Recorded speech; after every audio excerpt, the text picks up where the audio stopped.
존경하는 불자 여러분, 그리고 이 자리에 함께하신 모든 인연 있는 분들, 반갑습니다. 오늘 우리는 잠시 멈추어 서서 우리네 삶을 무겁게 짓누르는 고통의 근원과 그것을 해결할 수 있는 지혜에 대해 깊이 사유해 보고자 합니다. 불가에는 아주 오래전부터 전해 내려오는 이야기가 하나 있습니다. 세상에는 유독 복이 얇고 하는 일마다 막히며 삶이 고달한 이들이 있습니다. 우리는 흔히 그런 사람들을 보며 혹은 자기 자신의 그런 모습을 보며 하늘을 원망하곤 합니다. 왜 하늘은 나에게만 이토록 가혹한가?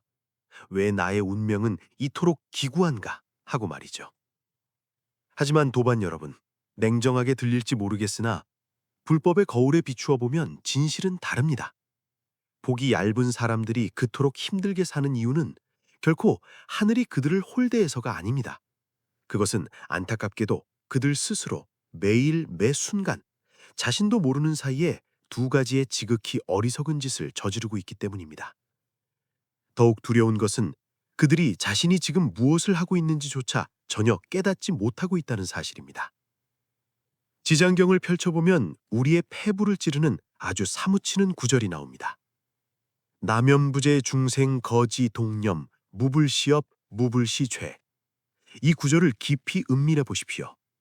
이 사바세계에 사는 우리 중생들이 마음을 일으키고 생각을 움직이는 그 찰나의 순간들, 그리고 손과 발을 들어 움직이는 모든 일거수일도족이 업을 짓지 않음이 없고 죄가 되지 않음이 없다는 뜻입니다.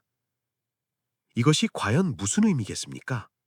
바로 우리 같은 범부 중생들은 가만히 있는 것 같아도 끊임없이 마음속에서 일어나는 시기와 질투, 원망과 탐욕으로 인해 숨쉬는 순간순간마다 자신의 미래 운명을 결정짓고 있다는 것입니다.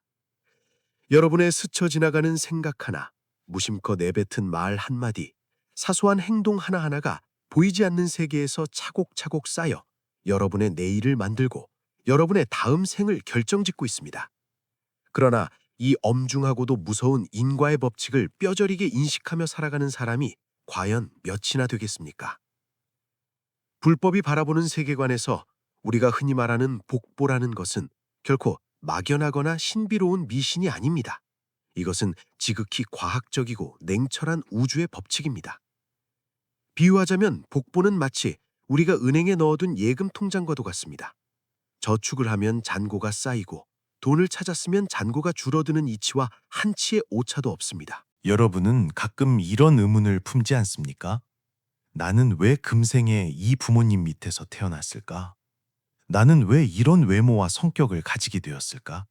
왜 나는 살아가면서 나를 괴롭히는 이런 사람들을 만나야만 하고, 왜 하필 나에게 이런 불행한 일들이 닥치는 것일까? 불법의 해안으로 보면 이 세상에 우연이라는 것은 단 하나도 존재하지 않습니다. 털끝만한 우연도 없습니다. 이 모든 것은 여러분이 과거 전생 혹은 금생의 지난날에 지어놓은 업력과 복보가 인연을 만나 감응하여 불러온 필연적인 결과입니다. 옛 성현들께서는 이렇게 말씀하셨습니다. 욕지 전세인 금생 수자시, 욕지 레세과 금생 작자시. 그대의 전생 원인을 알고자 하는가? 그렇다면 지금 그대가 받고 있는 모습을 보라. 그대의 내생 결과를 알고자 하는가?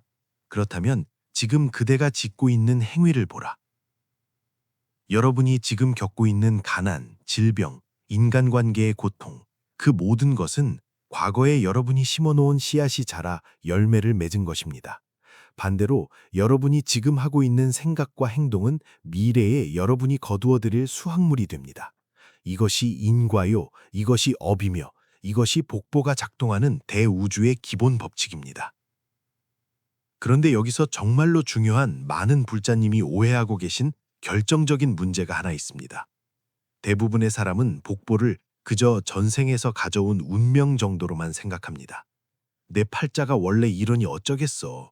전생에 죄가 많아 금생에 복이 없으니 아무리 노력해도 소용없어.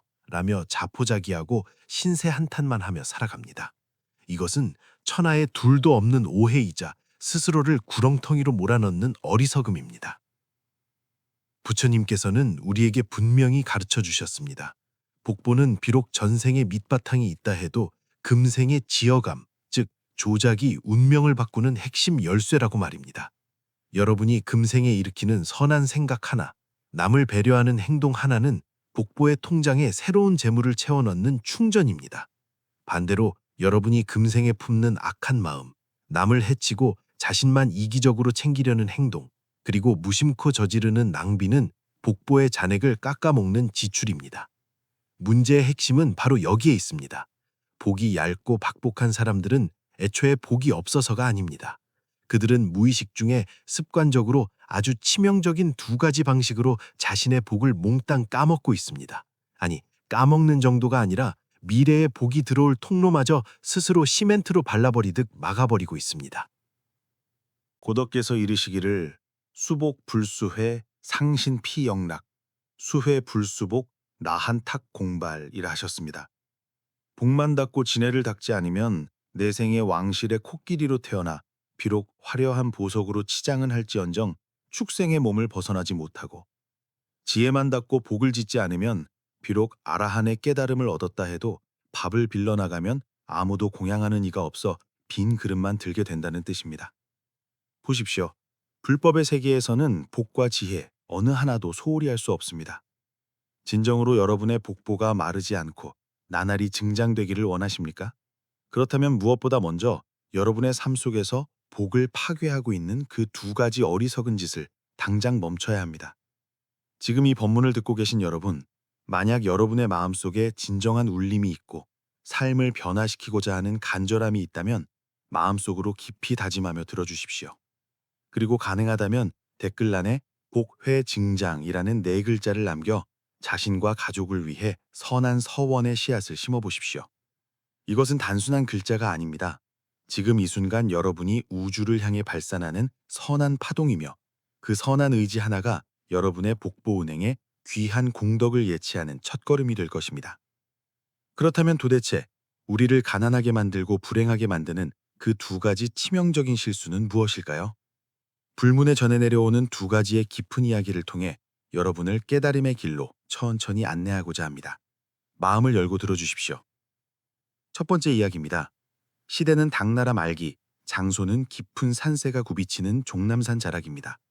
그곳 깊은 숲속에 청량사라는 작고 허름한 절이 하나 있었습니다. 상주하는 스님이 고작 10여 분밖에 되지 않는 아주 작은 절이었지만 인근 지역에서는 모르는 사람이 없을 정도로 명성이 자자했습니다. 그 이유는 그 절에 아주 신비로운 노스님 한 분이 계셨기 때문입니다. 법호가 제명이신 이 노스님은 세속의 나이로 이미 90을 훌쩍 넘기셨습니다. 헌데 기이한 것은 이 노스님은 평소에 거의 말씀을 하지 않으신다는 점이었습니다. 누군가 삶의 고뇌를 안고 찾아와 질문을 해도 그저 인자한 미소로 고개를 끄덕이거나 가로저으실 뿐이었습니다. 더 깊은 도를 물으면 그저 눈을 감고 깊은 침묵에 드셨습니다. 그 고요하고도 묵직한 모습에 사람들은 그분이 이미 말과 언어를 초월한 높은 경지에 이른 생불이라 여겨 존경에 마지 않았습니다. 그런데 이 평화로운 절에 해원이라는 절민 스님이 한 명 살고 있었습니다. 해원은 출가하기 전 참으로 기구한 삶을 살았습니다. 집안은 찢어지게 가난했고 부모님은 일찍 병으로 돌아가셨습니다. 어린 나이에 고아가 된 그는 길거리에서 구걸하며 연명하다가 배고픔과 추위를 견디다 못해 살 길을 찾아 이 절로 들어와 머리를 깎게 되었습니다. 이치대로라면 속세의 인연을 끊고 출가했으니 마땅히 모든 집착을 내려놓고 수행에만 전념해야 옳을 것입니다. 그러나 해원은 그러지 못했습니다.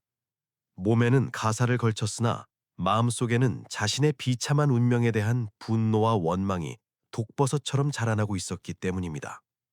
매일 새벽, 다른 스님들이 고요히 선정에 들어 예불을 올릴 때도 해원의 가슴속은 활활 타오르는 불길과 같았습니다.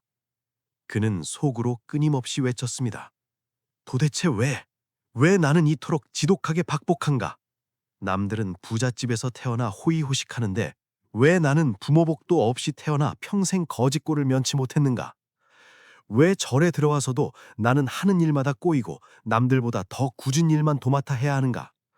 왜 방장 스님은 나에게만 더 깊은 불법을 가르쳐주지 않으시는가? 이러한 비교와 원망은 시간이 갈수록 그를 더욱 어둡고 음울하게 만들었습니다. 그는 점점 매사를 삐딱하게 보기 시작했습니다.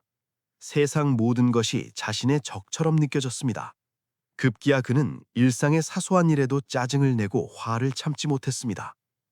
탁발하러 마을로 내려갈 때면 그는 언제나 도살장에 끌려가는 소처럼 고개를 푹 숙이고 불만 가득한 얼굴로 나갔다가 돌아올 때는 세상에 대한 증오를 한가득 안고 돌아왔습니다. 어느 무더운 여름날이었습니다. 혜원은 산 아래 마을로 탁발을 나갔다가 거의 빈 바랑을 메고 돌아왔습니다. 땀범벅이 되어 절마당에 들어선 그는 빈 바루를 바닥에 쾅 하고 내던지며 참았던 불평을 터뜨렸습니다. 이놈의 세상, 정말이지 썩어 빠졌어. 불공평해도 유분수지. 내가 뙤약볕 아래서 오전 내내 목이 터져라 연부를 했는데도 사람들은 거들떠보지도 않더군. 그런데 옆절에 그 절민 놈은 그저 멀끔하게 생겼다는 이유 하나로 가만히 서 있어도 신도들이 줄을 서서 공양을 갖다 바치더라니까. 도대체 왜? 내가 못생겨서? 내 전생의 업이 더러워서? 부처님도 참 무심하시지. 왜 나만 이렇게 괄시하시는 거야? 그의 분노 섞인 목소리가 어찌나 컸던지 고요하던 산사가 쩌렁쩌렁 울릴 지경이었습니다. 마당에 있던 다른 스님들은 혜원의 기세에 눌려 감히 말도 못 붙이고 그저 고개만 숙인 채 묵묵히 빗질만 할 뿐이었습니다. 바로 그때였습니다. 언제나 침묵만 지키시던 제명 노스님께서 방문을 열고 천천히 걸어 나오셨습니다. 노스님의 눈빛은 깊은 호수처럼 고요했지만 그 안에는 서리빨 같은 엄중함이 서려 있었습니다. 노스님은 날뛰는 혜원을 잠시 말없이 응시하셨습니다. 그러고는 아무도 예상치 못한 행동을 하셨습니다. 자신의 방으로 들어가시더니 낡고 투박한 나무바로 하나에 물을 찰랑찰랑 넘칠 듯이 가득 채워들고 나오신 것입니다. 노스님은 그 물그릇을 혜원의 코앞에 내려놓으셨습니다. 그리고는 손가락으로 그 물그릇을 한번 가리키고 저 멀리 구름에 가려진 험준한 산봉우리를 가리키시며 다녀오라는 신용을 하셨습니다. 혜원은 멍하니 서 있었습니다. 도대체 무슨 용문인지 알 수 없었기 때문입니다. 그때 옆에 있던 사형 스님이 조심스럽게 통역을 해주었습니다. 혜원아, 스님께서 지금 이 물 한 그릇을 들고 저기 보이는 산 정상까지 다녀오라고 하신다. 혜원은 순간 귀를 의심했습니다. 그리고 곧바로 머리끝까지 화가 치밀어 올랐습니다. 아니, 노스님께서 지금 저를 놀리시는 겁니까? 이 땡볕에 빈몸으로 산을 오르기도 힘든데 물그릇을 들고 가라니요. 이건 명백히 저를 골탕 먹이려는 신보가 아닙니까? 혜원이 막 대들려고 할 때 노스님은 다시 한번 손짓을 하셨습니다. 검지손가락으로 물그릇 위를 수평으로 그으시더니 고개를 단호하게 좌우로 저으셨습니다. 사형 스님이 다시 설명했습니다. 물 한 방울도 흘려서는 안 된다는 뜻이다. 만약 한 방울이라도 흘리면 다시 돌아와 처음부터 시작해야 한다고 하시는구나. 혜원은 기가 차서 말이 나오지 않았습니다. 절에서 산 정상까지는 좋기 3리, 약 1.2km가 넘는 험한 산길입니다. 돌부리가 튀어나와 있고 경사가 가파르며 풀이 우거진 그 길을 물이 찰랑거리는 그릇을 들고 한 방울도 흘리지 않고 다녀오라니 이건 불가능한 일이었습니다. 하지만 노스님은 이미 등을 돌려 방으로 들어가 버리셨습니다. 할 테면 하고 말 테면 말라는 무언의 압박이었습니다. 절 안의 규율은 엄격했고 무엇보다 그 신비로운 노스님의 명을 거역할 배짱은 없었기에 혜원은 이를 득득 갈며 그 물그릇을 집어들었습니다. 두고 보자. 내가 해내고 만다. 내가 이따위 물그릇 하나 못 옮길 줄 알고. 출발할 때만 해도 혜원의 마음은 분노와 오기로 가득 차 있었습니다. 그는 속으로 끊임없이 욕을 퍼부었습니다. 망령난 늙은이 같으니라고. 사람을 부려먹어도 정도가 있지. 하지만 발걸음을 떼기 시작하자 상황이 달라졌습니다. 조금만 발을 잘못 디뎌도 조금만 몸이 흔들려도 그릇의 물은 금방이라도 쏟아질 듯 출렁거렸습니다. 혜원은 욕을 할 겨를이 없었습니다. 욕을 하려고 입을 뻥끗하거나 마음이 흐트러지면 손끝이 떨려 물이 넘치를 했기 때문입니다. 그는 어쩔 수 없이 자신의 모든 신경과 감각을 오직 그 작은 물그릇의 수면에 집중해야 했습니다. 눈은 뚫어지라 물의 표면을 응시하고 발은 마치 살얼음 판을 걷듯 신중하게 내디뎠습니다. 호흡조차 크게 쉴 수 없었습니다. 오직 균형, 오직 물, 그것만이 그의 세상의 전부가 되었습니다. 그렇게 한 발, 두 발, 고도의 집중 상태로 산을 오르기 시작했습니다. 그런데 참으로 기이한 일이 벌어졌습니다. 땀이 비오듯 쏟아지고 다리는 후들거렸지만 물그릇에 온 정신을 집중하면 할수록 그토록 시끄럽게 회원을 괴롭히던 마음속의 불평, 분노, 원망, 억울함 같은 잡념들이 거짓말처럼 사라지는 것이었습니다. 마치 흙탕물이 가라앉아 맑은 물이 되듯 그의 마음이 투명해지기 시작했습니다. 산 중턱에 이르렀을 때였습니다. 혜원은 이름 모를 야생화가 흐드러지게 피어있는 언덕을 지나게 되었습니다. 그는 매일 이 길을 오갔지만 단 한 번도 이곳에 꽃이 피어있다는 사실을 인지한 적이 없었습니다. 늘 땅만 보고 씩씩거리며 걸었기 때문입니다. 하지만 물을 쏟지 않으려 천천히 걷다 보니 시야의 가장자리에 그 아름다운 풍경이 들어왔습니다. 향긋한 꽃내음이 코끝을 스쳤습니다. 혜원의 마음속에서 작은 감동이 일렁였습니다. 아, 이 산이 이렇게 아름다웠구나. 봄이 왔는데 나는 모르고 살았구나. 조금 더 올라가다 그는 나무 그늘에서 쉬고 있는 한 나무꾼을 만났습니다. 평소에 혜원이라면 비천한 놈이 길을 막고 있네 라며 인상을 쓰고 지나갔을 것입니다. 하지만 지금 그의 마음은 고요했고 물그릇 때문에 조심스러운 태도를 유지하고 있었습니다. 나무꾼이 먼저 웃으며 스님 고생하십니다 하고 인사를 건넸습니다. 혜원도 자신도 모르게 고개를 숙여 답리했습니다. 나무꾼은 땀 흘리는 스님이 안쓰러웠는지 주머니에서 말린 과일을 꺼내어 혜원의 바랑에 넣어주었습니다. 혜원은 가슴 한 구석이 따뜻해지는 것을 느꼈습니다. 세상 사람이 다 나를 미워하는 건 아니었구나. 정상에 가까워졌을 때 그는 길을 잃고 울먹이는 어린 동자승을 만났습니다. 산 아래 마을아이가 공약물을 들고 올라오다 길을 잘못 든 것이었습니다. 평소라면 귀찮게 저리 비켜라 하고 소리쳤을 테지만 지금 그의 마음은 거울처럼 맑았습니다. 그는 발걸음을 멈추고 아주 부드러운 목소리로 아이에게 길을 일러주었습니다.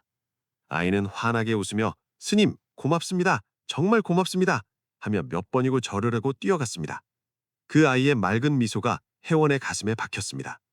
마침내 혜원은 정상에 도착했습니다. 놀랍게도 그릇의 물은 단 한 방울도 줄어들지 않고 찰랑거리고 있었습니다. 성취감과 함께 기묘한 평온함이 그를 감쌌습니다. 그런데 고개를 들어보니 언제 오셨는지 제명 노스님께서 이미 산 정상바 위에 앉아 그를 기다리고 계셨습니다. 노스님은 혜원이 들고 온 온전한 물그릇을 보시고는 입가에 옅은 미소를 지으셨습니다. 그리고 드디어 그 무거운 침묵을 깨고 입을 여셨습니다. 노스님의 목소리는 쇠복소리처럼 웅장하면서도 자애로웠습니다. 혜원아, 말해보아라. 오는 길에 무엇을 보았느냐? 혜원은 방금 겪은 일들을 떠올리며 솔직하게 대답했습니다. 스님, 산 중턱에 핀 아름다운 야생화를 보았습니다. 그리고 저에게 과일을 나누어 준 친절한 나무꾼도 만났고 길 잃은 귀여운 아이도 도와주었습니다. 오는 길이 생각보다 힘들지 않고 좋았습니다. 노스님은 고개를 끄덕이며 아시 물으셨습니다. 그 꽃과 그 사람들은 어제도 그제도 그곳에 있었다. 네가 이전에 산을 오를 때는 왜 그것들을 보지 못했느냐? 혜원은 순간 말문이 막혔습니다. 곰곰이 생각해보니 그랬습니다. 길은 항상 그 길이었고 풍경도 그대로였습니다. 변한 것은 단 하나, 자신의 마음뿐이었습니다. 그때는 제가 화가 나 있어서 보지 못했습니다. 마음속에 불평이 너무 많아서 세상이 보이지 않았습니다. 노스님은 자리에서 일어나 혜원에게 가까이 다가오셨습니다. 그리고 그의 어깨에 손을 얹으며 뼈있는 한마디를 던지셨습니다. 그렇다, 혜원아. 네가 그동안 탁발을 나가 빈손으로 돌아온 이유를 이제 알겠느냐? 그것은 시주들이 인색해서가 아니다. 부처님이 너를 버려서도 아니다. 그것은 네가 사람들 앞에 섰을 때 네 온몸과 표정에서 뿜어져 나오는 그 검은 도끼, 바로 원망과 살기 때문이었다. 네 자신이 너를 혐오하고 세상을 미워하는데 어떤 복이 너에게 다가가겠느냐? 복은 밝고 따뜻한 곳을 찾아가는 법이다. 너처럼 춥고 어두운 마음을 가진 자에게는 복이 왔다가도 도망가는 법이다. 혜원은 망치로 머리를 맞은 듯한 충격을 받았습니다. 태어나서 처음 듣는 뼈를 때리는 질책이었습니다. 노수님의 말씀은 계속되었습니다. 원망과 불평이 무엇인지 아느냐? 그것은 네 마음의 그릇에 뚫린 거대한 구멍과 같다. 아니, 밑빠진 독이다. 네가 전생에 아무리 많은 복을 쌓았어도 지금 네가 입으로 불평하고 마음으로 원망할 때마다 그 복은 줄줄 새어나간다.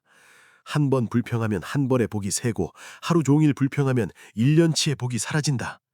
너는 지금 네 입으로, 네 생각으로 스스로 네 복을 짓밟고 걷어차고 있는 것이다. 노스님은 잠시 숨을 고르시더니 마지막으로 쐐기를 박는 말씀을 하셨습니다. 경전에 이르길 일념 진심기 백만장문 개라 했다. 한 생각 성내는 마음이 일어나면 100만 가지 장애의 문이 열린다는 뜻이다. 너의 그 끊임없는 원망과 분노의 불길을 네가 쌓아왔던 모든 공덕의 숲을 잿더미로 만들어버린 것이다. 네가 얼마나 많은 복을 스스로 태워버렸는지 아느냐? 회원은 그 자리에 힘없이 주저앉았습니다. 그리고 뜨거운 참회의 눈물을 흘렸습니다. 자신이 그토록 불행했던 이유는 세상 탓도 조상 탓도 아닌 바로 자기 자신이 매일매일 저질렀던 습관적인 불평이라는 가장 어리석은 행위 때문이었음을 뼈저리게 깨달은 것입니다. 그는 그날 산 정상에서 오열하며 다시 태어났습니다. 그 후로 혜원은 완전히 다른 사람이 되었습니다. 원망이 치밀어 오를 때마다 그 물그릇을 떠올렸습니다. 마음을 챙기고 입을 닫았습니다. 3년 뒤 혜원은 청량사에서 가장 덕망 높고 존경받는 스님이 되었습니다. 이제 그가 탁발을 나가면 굳이 말을 하지 않아도 그에게서 뿜어져 나오는 평화롭고 감사하는 기운에 이끌려 수많은 사람이 앞다투어 공양을 올렸습니다. 그의 마음이 바뀌자 세상이 바뀐 것입니다. 이것이 바로 복을 걷어차는 첫 번째 어리석은 짓, 습관적인 불평과 원망입니다. 하지만 여러분, 이야기는 여기서 끝이 아닙니다. 불평이 복이 새는 깔때기나 구멍 정도라면 지금부터 말씀드릴 두 번째 어리석음은 그보다 훨씬 더 무서운 것입니다. 이것은 아예 복보의 통장을 파산시키고 순식간에 천당에서 지옥으로 떨어지게 만드는 행위입니다. 이야기는 명나라 만력 연간으로 거슬러 올라갑니다. 강남의 풍요로운 도시 소주에 장덕이라는 거상이 살고 있었습니다. 그는 소주성 안에서 모르는 사람이 없는 으뜸가는 갑부였습니다. 하지만 장덕이 처음부터 부자는 아니었습니다. 젊은 시절 그는 부두에서 짐을 나르는 가난한 쿨리, 막노동꾼이었습니다. 하루 벌어 하루 먹고 사는 비참한 삶이었지만 그에게는 아주 귀한 장점이 하나 있었습니다. 바로 천성이 더없이 착하고 남을 돕기를 좋아한다는 것이었습니다. 어느 해 겨울 소주에 기록적인 대홍수가 났습니다. 수많은 가난한 이들이 집을 잃고 거리로 나앉아 추위와 굶주림에 떨고 있었습니다. 그때 장덕은 자신이 결혼을 위해 피땀 흘려 모은 전 재산인 은화 몇 냥을 몽땅 털어 쌀과 소못을 샀습니다. 그리고 그것을 주저없이 이재민들에게 나누어 주었습니다. 주위 친구들은 그를 비웃었습니다. 이 바보야, 그 돈이 어떤 돈인데 이제 너는 평생 장가도 못 가고 호라비로 늙어 죽을 거다. 하지만 장덕은 허허 웃으며 말했습니다. 저 사람들은 당장 죽느냐 사느냐의 문제 아닌가. 나는 몸이 건강하니 돈이야 또 벌면 되지 않겠나. 아마도 이 순수한 선심이 하늘을 감동하게 했나 봅니다. 그 일이 있고 난 뒤 장덕의 인생에 기적 같은 반전이 일어났습니다. 우연히 부두에서 만난 큰 비단상인이 장덕의 성실함과 인품에 반해 그를 사위로 삼은 것입니다. 장덕은 장인의 도움으로 장사를 배웠고 타고난 성실함에 운까지 따라주어 손대는 사업마다 대박을 터뜨렸습니다. 불과 10년 만에 그는 소주 제1의 부자가 되었습니다. 여기서 이야기가 끝난다면 얼마나 좋겠습니까? 하지만 인간의 마음이란 참으로 간사한 것입니다. 가장 높이 올라갔을 때 가장 위험한 법입니다. 장덕은 부자가 된 후 서서히 변해가기 시작했습니다. 처음에 그 순박하고 따뜻했던 마음은 온데간데 없고 그 자리에는 오만과 교만이 들어찼습니다. 그는 최고급 비단옷만 입고 사내 진미가 아니면 입에 대지도 않았습니다.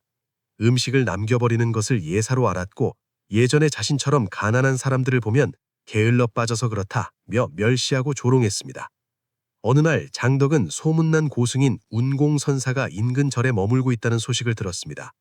이 선사는 사람의 전생과 현생, 미래를 꿰뚫어보는 신통력이 있다고 알려져 있었습니다. 장덕은 호기심 반, 과시욕 반으로 그 선사를 찾아가기로 했습니다.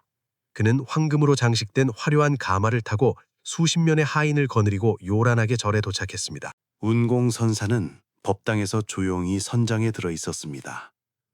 장덕은 거만하게 선사 앞에 앉아 헛기침하며 말했습니다. 대사, 내가 소주의 거상 장덕이요. 내 전생과 미래가 궁금해서 왔으니 좀 봐주시오. 선사는 천천히 눈을 떴습니다. 그 눈빛은 깊고 맑아서 마치 장덕의 영혼 밑바닥까지 꿰뚫어보는 듯했습니다. 선사는 한참 동안 말없이 장덕을 응시했습니다. 그 침묵이 어찌나 무겁던지 천하의 장덕도 등골이 서늘해짐을 느꼈습니다. 장덕이 참지 못하고 품속에서 큼지막한 금덩이를 꺼내 탁자 위에 올려놓으며 재촉했습니다. 복제가 부족해서 그러시오? 자, 여기 있어. 선사는 금덩이는 쳐다보지도 않고 무겁게 입을 열었습니다. 시주여, 지금은 때가 아니니 돌아가시오. 3년 뒤, 정확히 3년 뒤 이맘때 다시 오시게. 장덕은 화가 났습니다. 아니, 지금 당장 보아달라는데 무슨 뚱딴지 같은 소리요. 내 돈이 우습게 보이나 보지. 흥, 돌팔이 중 같으니라고. 장덕은 자리를 박차고 일어나 씩씩거리며 돌아갔습니다. 그리고 친구들에게 그 선사를 사기꾼이라고 욕하며 다녔습니다. 그렇게 3년이라는 시간이 흘렀습니다. 그 사이 장덕의 오만함은 하늘을 찔렀고 사치와 향락은 극에 달했습니다. 그러나 운명의 수레바퀴는 냉정했습니다. 3년째 되던 해, 갑작스러운 재앙이 파도처럼 밀려왔습니다. 첫 번째로 소주를 덮친 대화제로 그의 거대한 비단 창고가 하룻밤 사이에 잿더미가 되었습니다. 두 번째로 그의 전 재산을 실은 무역선 선단이 태풍을 만나 바다 깊이 수장되었습니다. 세 번째로 믿었던 동업자들이 배신하여 남은 자산마저 들고 도망쳤습니다. 마지막으로 그 충격에 시달리던 사랑하는 아내마저 병으로 세상을 떠났습니다. 단 반년 만에 소주 제1의 부자 장덕은 끼니를 걱정해야 하는 알거지가 되었습니다. 그는 폐허가 된 집터에 앉아 하늘을 원망하며 울부짖었습니다. 왜? 도대체 왜? 나는 살인도 하지 않았고 도둑질도 하지 않았는데 하늘이여, 왜 나를 이렇게 짓밟으십니까? 그 절망의 끝에서 문득 3년 전 선사의 말이 뇌리를 스쳤습니다. 3년 뒤에 다시 오시게. 장덕은 그제야 깨달았습니다. 그 선사는 이 모든 것을 알고 있었던 것입니다. 그는 남루한 옷차림으로 맨발로 뛰다시피 하여 운공선사를 찾아갔습니다. 법당에 들어서자마자 그는 선사 앞에 무릎을 꿇고 통곡했습니다. 대사님, 살려주십시오. 제가 왜 이렇게 되었습니까? 제가 전생에 무슨 죽을 죄를 지었기에 하늘이 이토록 가혹하단 말입니까? 선사는 마치 그가 올 줄 알았다는 듯 한숨을 깊게 내쉬며 서랍에서 낡은 고문서 한 권을 꺼냈습니다. 이것은 자네의 복보가 기록된 장부일세. 장덕이 눈을 닫고 들여다보니 그곳에는 알 수 없는 글자들이 빼곡히 적혀 있었습니다. 선사가 손가락으로 문서의 윗부분을 가리켰습니다. 복에나, 이것은 자네가 전생 3번에 걸쳐 쌓은 복일세. 자네는 아주 덕망 높은 선인이었어. 수많은 사람을 구하고 보시를 많이 해서 복이 태산처럼 쌓여 있었지. 그 덕분에 금생에 큰 부자로 태어나 부귀 영화를 누릴 운명이었네. 장덕은 억울했습니다. 그렇다면 왜 지금 이 꼴이 된 겁니까? 선사는 손가락을 아래로 내렸습니다. 중간을 보게. 이건 자네가 젊은 시절 홍수 때 전 재산을 털어 사람을 구한 공덕일세. 이 공덕이 더해져 자네는 예상보다 훨씬 더 빨리, 더 크게 성공할 수 있었지. 하지만 선사의 손가락이 문서의 하단, 시커멓게 칠해진 부분들을 가리켰습니다. 목소리가 엄해졌습니다. 이곳을 보게. 이것은 자네가 부자가 된 후 지난 10년 동안의 기록일세. 쌀 한 토를 하찮게 야겨 버린 죄, 감점. 가난한 이를 벌레 보듯 무시한 죄, 감점. 하늘 무서운 줄 모르고 오만방자했던 죄, 대폭감점. 받은 은혜를 잊고 배신한 죄, 감점. 물건을 아끼지 않고 흥청망청 낭비한 죄, 감점. 선사는 장덕의 눈을 똑바로 쳐다보며 말했습니다. 시주여, 자네는 지난 10년 동안 자네가 전생 3대에 걸쳐 힘들게 모은 복과 금생 초반에 쌓은 공덕을 몽땅 다 써버렸네. 아니, 쓴 것이 아니라 시궁창에 버린 것일세. 자네의 복창고는 이제 텅 비었네. 아니, 마이너스가 되었어. 장덕은 덜덜 떨며 항변했습니다. 하지만 스님, 저는 큰 악당은 아니지 않습니까? 사람을 죽이거나 불을 지르지는 않았습니다. 선사는 호통을 쳤습니다. 어리석은 사람아, 칼을 들고 사람을 찔러야만 죄인가? 불법은 기심동념, 즉 마음의 움직임을 본다네. 밥알 하나를 버리는 것은 천물을 모독하는 것이요. 사람을 무시하는 것은 자신의 인격을 파괴하는 것이며, 교만함은 미래의 복을 가불에 탕진하는 것이다. 가랑비에 옷 젖는 줄 모른다고. 자네의 그 사소한 낭비와 오만이 모여 태산 같은 복을 무너뜨린 것일세. 선사는 눈물을 흘리는 장덕에게 간곡히 일렀습니다. 내가 왜 3년 뒤에 오라고 했겠는가? 그때는 자네의 기세가 등등하여 내 말이 귀에 들어오지 않았을 걸세. 복이 다하여 바닥을 쳐야만 비로소 참여할 마음이 생기기 때문이지. 시주여, 명심하게.